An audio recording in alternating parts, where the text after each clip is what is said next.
Hello, everyone. This is Mahmoud Abdul Maqsood. I am a registered pharmacist in the United States in four different states. I am registered in the state of Montana, also Kentucky, uh, South Carolina, and the District of Columbia. I am doing this video for one of my classes in my RPharmD program, and for those of you who don't know what a iPharmD program is a mid-career PharmD program that is offered uh, by the University of Colorado for practicing pharmacists. They have two different programs.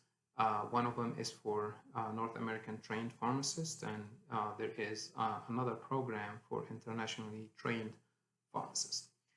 And so I am doing this as an assignment, but I also wanted to use this opportunity to present some information that I have been getting a lot of questions lately from a lot of my friends on Facebook and LinkedIn, those who had graduated from Egypt with a bachelor's degree, which is the case, same case that I did. So I graduated from MSA University, Modern Sciences and Arts University in Cairo. And after this, I came to the US. I was 20 years old then, 21 to be exact. And I started the equivalency examinations. So the way that we get licensed here in the US, if you are a foreign graduate, there is multiple steps. So to start, you have to apply with the NAP, which is the National Association of Board of Pharmacy. On their website, they have an electronic application. What you will do is that you will go ahead and apply, and along with the application, there will be a list of requirements. So you have to make sure that you're eligible for that. They have certain requirements in the curriculum. So, for example, just to give you an example, is that you have to have a curriculum, 5-year curriculum degree. So, if your school, say, was only 4 years program, then you're not eligible to be registered as a pharmacist in the United States as a foreign grad, obviously. So, my degree was eligible for the process, and I went ahead and started the process to become a registered pharmacist in the United States. And it is a lengthy process. So it starts with you getting ready for your FBGEE, which a um, is the foreign grad equivalency examination.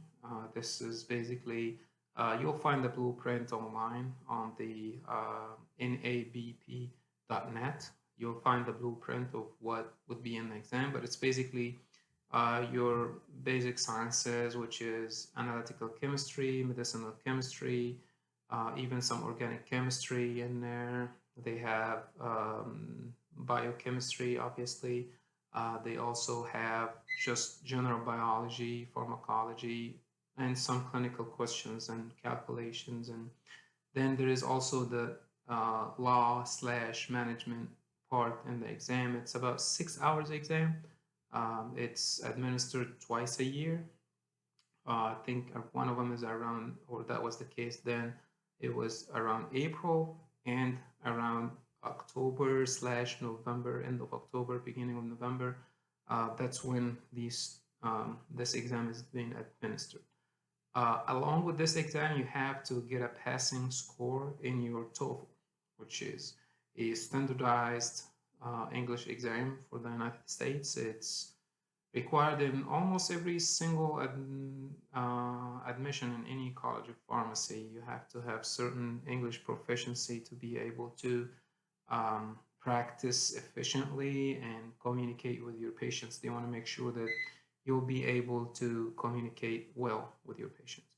So that is for most people, the FPGEE is not really a challenge. Um, Normally, it is the TOEFL that will form a challenge for a lot of people, and that is because the way that administered is not the way that we were taught English in our home countries. I know I didn't study English. They didn't test us that way. So that is something that you will probably want to watch out for. You want to get very familiar with the exam. It is kind of pricey. Every time you take it, it's about $250. So you don't want to. You have unlimited attempts to take the TOEFL, but every time you take it is $250, and for a lot of people who was getting started like me, it was a challenge. So just putting this out there, make sure that the exam is not easy. Don't expect it to be easy. It will be difficult, especially for those who just moved to the US. They don't have the, like speaking skills or, listening skills, there's a variety of conversation that you'll listen to. And if you're not particularly familiar with the American accent, you wouldn't necessarily pass that part easy. And once you're done with these 2 steps, they will grant you a foreign pharmacy graduate equivalency certificate.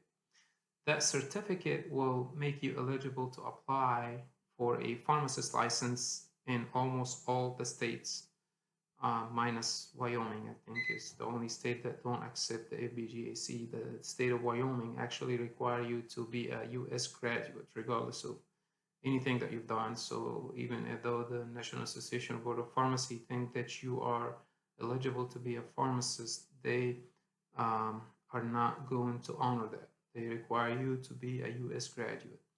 But minus Wyoming, almost all the other states will accept your certificate. Then you'll just go through the normal process, which would be applying for the state license, sit for your NAPLEX exam, which there is a variety of resources that you can use to get ready for that exam.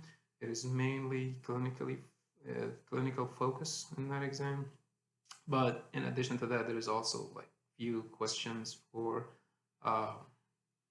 basic sciences, medicinal chemistry, mainly a couple of structures in the exam. Nothing really serious, but it contains some of the basic sciences that we had studied back in pharmacy school.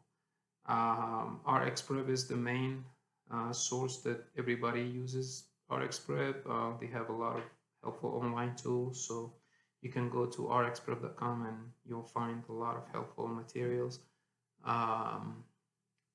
Once you are done with that, first you'll have to get approved for this exam, but once you're done with that, you'll be able to either get the license in that primary state that you applied for, or you have the option to transfer that score to different states if you are pursuing a license in multiple states, like I did. I got my license in a couple of states that I was interested to live in, and then for each individual state now you'll have to take the MPJE, which is basically the federal/state law in that state, to be able to get the license. And once you're done with this, then you're basically a pharmacist now. You can start practicing once you are done with that. Some states require you to do additional training. So for example, Florida require you to have 500 hours in the state of Florida. So in order for you to practice in the state of Florida, you have to have a supervised or a preceptor for 500 hours in the state of Florida. Each state has different requirements. This part is easy. All you have to do is just the same application you are filling out will have all the requirement for you. I hope this video was helpful. I tried to squeeze in as much information as I can. Obviously, there is more into it. If you have any questions, I will leave my email address in the description below this video. And I hope everyone best of luck. Thank you.